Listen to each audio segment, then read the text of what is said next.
Hello guys! Maaga nga pala ako aalis dahil may pasok ako at mag-onsite ako sa Binondo.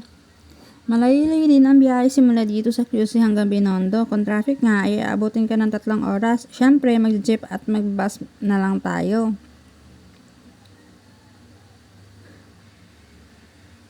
Dadaan muna ako dito sa office sa Binondo para bisitahin ang mga alaga ko doon. Magpapasukat kasi kami ng uniform sa mga empleyado. Cynthia, nandyan ah?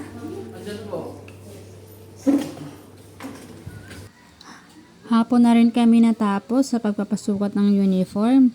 Kaya magla-lunch muna kami, late lunch na nga. Kasi anong oras na? Alas 2 na. Hindi pa kami kumakain. Naghahanap kami ng makakainan. Siguro sa Jollibee na lang kami kakain kasi anong oras na. Wala rin namang masyadong pila dito sa Jollibee pag ganitong oras. Mag-order na nga lang ako ng 1-piece burger steak dito at soft drinks.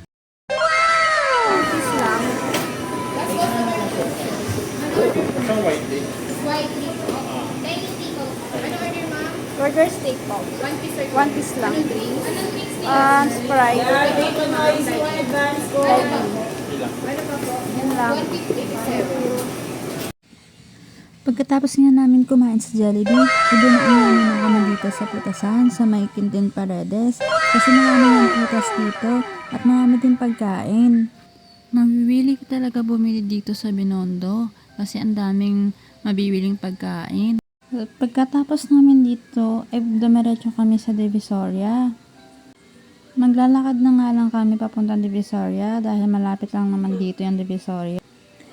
Pagdating nga namin dito sa Divisoria ay walang masyadong tao dahil weekdays nga. At dahil weekdays nga, karamihan sa mga mamimili ay may mga trabaho pa. Nagtanong nga kami kung magkano ang mga laruan. Ang mga laruan ay 25 pesos wholesale pag bibilhin mo. Pumapatak na 25 pesos ang isa. At ang minimum ay 6 na piraso.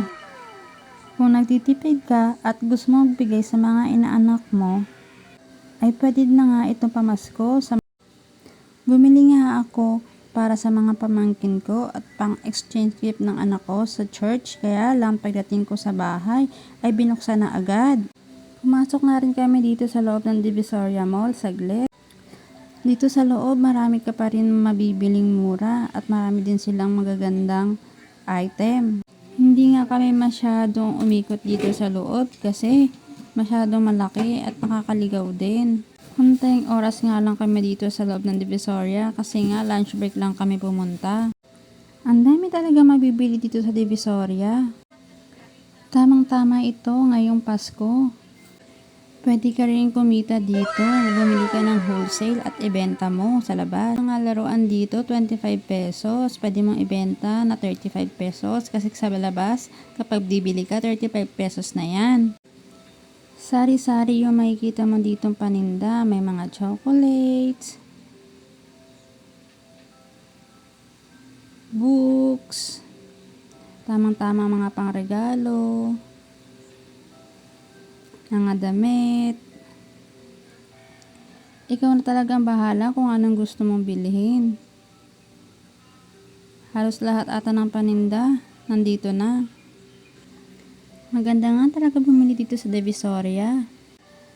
Ang dami mong pagpipilian. Ang sarap mamili dito. Kailangan pagpunta ka dito maaga para wala pa masyadong tao. Kung pupunta ka dito sa Divisoria, kailangan talaga may budget ka. Kasi kung hindi naka-budget ang pera mo, sigurado, ubos yan. Dahil nga, mawiwili kang bumili dito. Ang sarap bumili kapag may budget.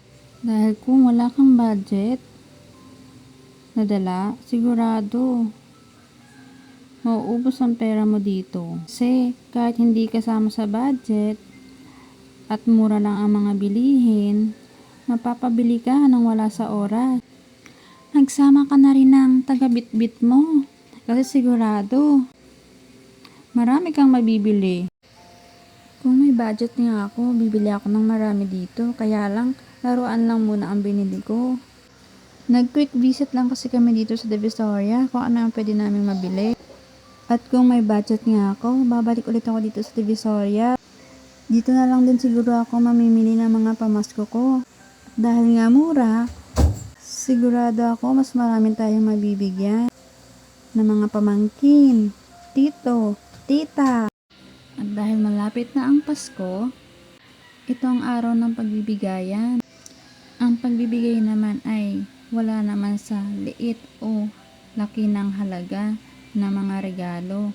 Ang mahalaga ay masaya kang nagbibigay. O ayan ang aming quick visit sa Divisoria. Palabas na rin kami dito kasi kailangan namin bumalik sa office. Yan ang aming quick visit dito sa Divisoria. Thank you guys for your watching for my mini vlog.